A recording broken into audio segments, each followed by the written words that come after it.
رسول اللہ صلی اللہ علیہ وآلہ وسلم نے فرمایا، حسد سے بچو کیونکہ حسد نیکیوں کو اس طرح کھا جاتا ہے جس طرح آگ سوکھی لکڑیوں کو۔ حسد ایک بہت بڑی بیماری ہے۔ ہماری سوسائٹی میں اس وجہ سے ہماری زندگیوں میں سکون نہیں ہے، کیونکہ ہم اپنی طرف دیکھنے کے بجائے دوسرے کی طرف دیکھ رہے ہوتے ہیں کہ اس کے پاس یہ چیز موجود ہے، میرے پاس نہیں ہے۔ اس کا حل بھی ہمارے دین نے ہمیں بتایا ہے کہ حدیث نبوی صلی اللہ علیہ وآلہ وسلم ہے کہ اگر تم مطمئن رہنا چاہتے ہو تو اس شخص کو دیکھو جس کو تم سے کم نعمتیں ملی ہیں۔ ہسپتال میں کتنے ہی ایسے لوگ پڑے ہیں جو صحت کو ترس رہے ہیں، روپیہ پیسہ پانی کی طرح بہا کر بھی وہ صحت حاصل نہیں کر پاتے جو ہمارے پاس موجود ہے، اور بآسانی ہم اپنی زندگی صحت کے ساتھ گزاریں۔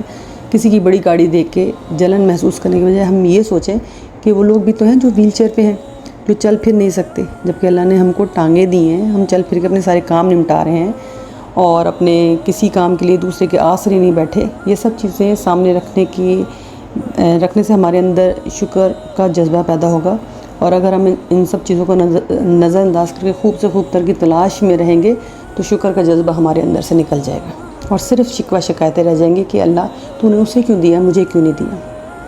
اللہ کی تقسیم کو تسلیم نہ کرنا حسد ہے۔ اس زمین پہ عزت، دولت، مقام دینے والا اللہ ہے۔ اللہ انسان کے اعمال، اس کی سوچ، اس کی محنت، اس کی عادتوں اور اس کی تقدیر کے مطابق انعامات بھی دیتا ہے اور آزماتا بھی ہے۔ اسی کو زندگی کہتے ہیں۔ مگر جب اللہ کسی کو اپنے خزانے سے عزت، دولت، مقام بخشتا ہے تو دوسرے انسان جو اللہ کی تقسیم کو نہیں مانتے وہ لوگ اس سے جلتے ہیں، حسد کرتے ہیں۔ حسد سب انسانوں میں کسی نہ کسی حد تک ہوتا ہے، سوائے پیغمبران کرام کے۔ برا آدمی کمینہ پن کرتا ہے، وہ جس سے حسد کرتا ہے اس پہ طنز کرتا ہے، اسے پریشان کرتا ہے، دوسرے لوگوں کو اس کے خلاف بھڑکاتا ہے۔ جبکہ نیک آدمی اگر حسد محسوس بھی کرے گا تو اس کو دبائے گا، اس سے پیچھا چھڑائے گا، کیونکہ ایک روحانی مرض ہے، اسے جتنی جلدی چھٹکارا پائے اتنا ہی اچھا ہے۔ جو بندہ حسد کرتا ہے اس کے ایکسپریشن سے ظاہر ہوتا ہے، جس سے وہ حسد کرے گا اس سے وہ سلام نہیں کرتا یا اس کا جواب نہیں دیتا، کینہ، بغض دل میں رکھتا ہے۔ حاسد اکثر ڈپریشن کے مریض ہوتے ہیں، جو اکثر حسد کی حالت میں رہتا ہے اس کا ایمان ختم ہو جاتا ہے۔ نبی صلی اللہ علیہ وسلم نے فرمایا ہے کسی بندے کے دل میں ایمان اور حسد جمع نہیں ہو سکتے۔ حاسد ایک نیگیٹو تھنکر ہے۔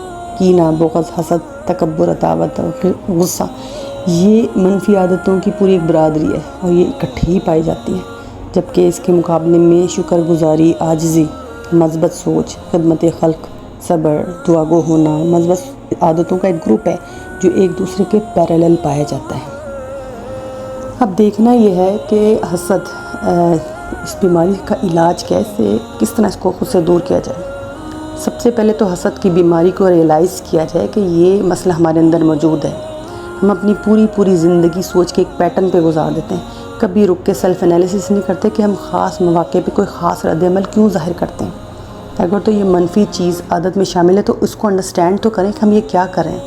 پہلا قدم ہی اویئرنیس ہے، اویئرنیس ہوگی تو ہی اس کا سد باب ممکن ہے۔ دوسرے قدم پہ اس بری عادت سے نفرت محسوس کریں تاکہ اس کو اپنی شخصیت سے دور کیا جا سکے۔ عموماً لوگ اپنی بری عادات کو بھی اچھے الفاظ میں چھپا کے اس سے نظریں چھپاتے ہیں اور اپنی عزت نفس کو سیف کرنے کی کوشش کرتے ہیں، جیسے کہ انتہائی غصے والا شخص جو خود کو بہت اسٹریٹ فارورڈ اور بولڈ کہتا ہے، حالانکہ وہ ایک بری عادت کا شکار ہے۔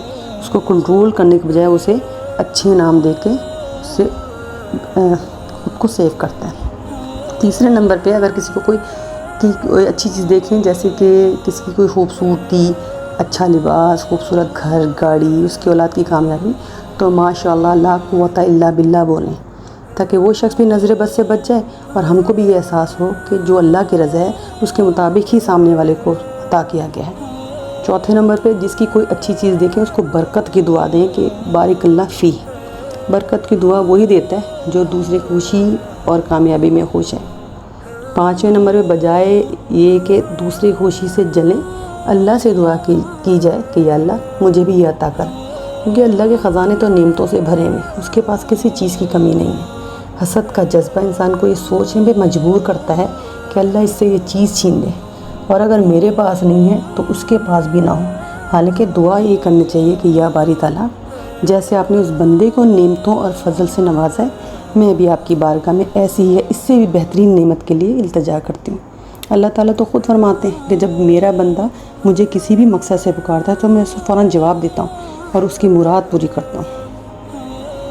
قرآن میں بھی حسد سے بچنے کے لیے سورہ فلق موجود ہے، جس میں حسد اور حاسدوں کے شر سے پناہ مانگی گئی ہے۔ یہ ایسی بیماری ہے جو انسان کے نفس کو توانا کرتی ہے اور ایمان کو ختم کر دیتی ہے۔ تو کیوں ہم اپنے ارد گرد لوگوں کو ملنے والی نعمتوں سے اپنی نعمتوں کا موازنہ کرتے رہیں اور بجائے اللہ کی عطا کردہ نعمتوں پہ شکر گزار ہونے کے دوسروں کی طرف دیکھ دیکھ کے حسد کی آگ میں جلیں۔ اللہ ہم سب کو حسد کرنے اور حاسدوں سے محفوظ رکھے، آمین ثم آمین۔